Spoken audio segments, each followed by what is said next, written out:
can save us? Hello, Gotham! Batgirl here. The story of Batgirl does not begin with a trailer, it begins with silence, a finished film, a locked server, and a hard stop. In August 2022, Warner Brothers pulled the plug on a movie that was almost done, just gone.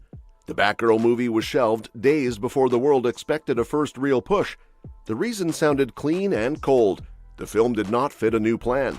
DC movies had to be big, loud, and theatrical. This one was meant for HBO Max, so it didn't work. That line landed like a slap.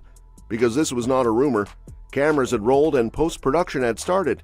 Cast photos existed and costumes were public. Leslie Grace had already stepped into the suit. Blue, yellow, and full cowl, the promise was real, and then it vanished. 3 years later, something unexpected happens. A voice from inside the film speaks, and it doesn't sound bitter, it sounds hopeful. Jacob Scipio says he saw the movie. He says it was phenomenal. He says he is sad the world never got to see it, and then he drops the line that reignites everything: there's always hope. That single sentence changes the mood because this is not just a fan guessing, this is someone who sat in a room and watched the cut, someone who knows what exists. The Batgirl story shifts again. The film was meant to be an HBO Max release in December 2022.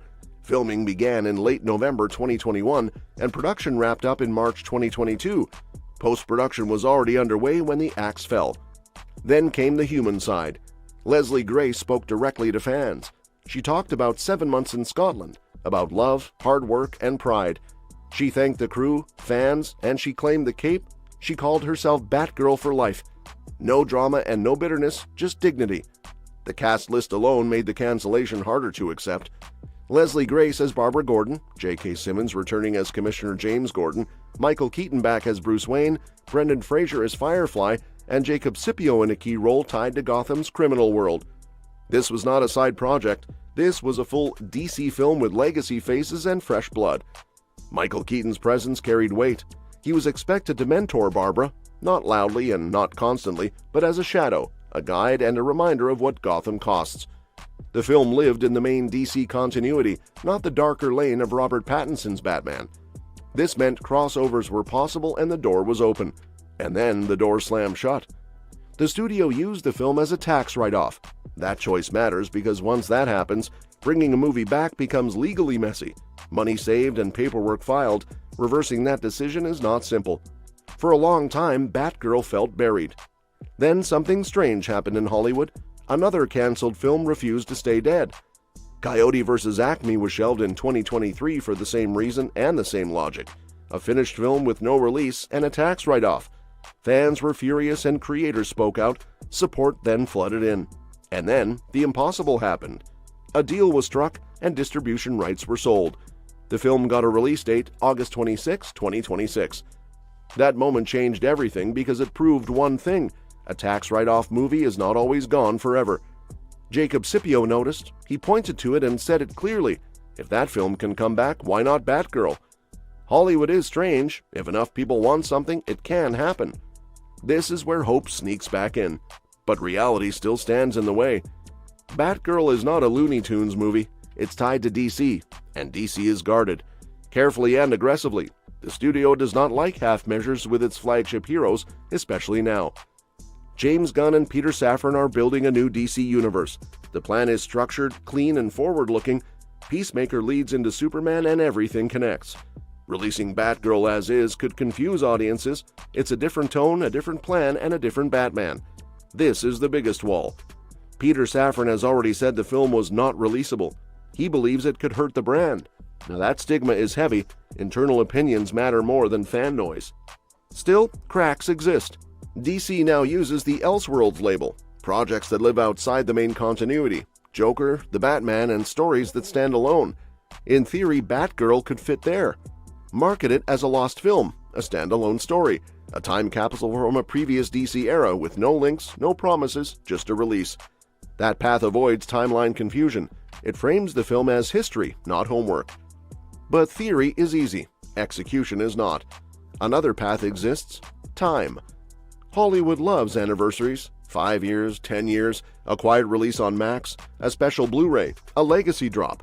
By then, the new DCU will be firm. The risk will feel smaller and nostalgia will do some of the work. Michael Keaton returning as Batman would sell itself. Brendan Fraser's Firefly would carry weight. Leslie Grace's Batgirl would finally exist beyond still photos. There's also the wild card, leaks. The directors, Adil El Arbi and Bilal Fallah, were locked out of the servers immediately after cancellation. No footage escaped and no scenes leaked. But history shows leaks happen. If footage ever surfaces, even briefly, the studio could be forced into action. Interest would explode and the safest move would be an official release. This exact pattern has happened before. The Justice League Director's Cut was once thought impossible. Years later, after a massive fan push, it was released. Different situation, different reasons, but the same lesson. Fans can move mountains slowly, loudly, and relentlessly. Batgirl does not have that movement yet, but it has something else. People who made it believe in it. Jacob Scipio's words matter because they are calm. He does not demand, he does not rage. He simply says the film was good and that hope exists. That tone carries weight because anger fades and hope lingers. What was Batgirl meant to be? Not a world-ending story and not a multiverse mess. It was all about beginnings. Barbara Gordon starting out and learning, facing Firefly and navigating Gotham's crime scene, balancing family and masks. It was grounded, street level, and personal. That might be why it didn't fit a blockbuster mandate, but it might also be why it still matters. 3 years later, the film still exists, somewhere finished and waiting. The industry has changed since 2022. Studios are less confident and more cautious. Every asset is reconsidered and old decisions are questioned. Coyote vs. Acme showed that money talks louder than pride. Batgirl's problem is not quality, it's ownership, image, and fear. But fear fades with time. The longer the film sits unseen, the more myth grows around it, the more lost film energy builds, and the more curiosity replaces judgment. And there's one more reason the Batgirl story refuses to end. It never failed in public. Most canceled films collapse under bad reviews, leaks, or test screening horror stories. Batgirl never got that chance. No critic saw it, no audience rejected it. There is no opening weekend scar, no Rotten Tomatoes score frozen in red. That absence matters more than it seems.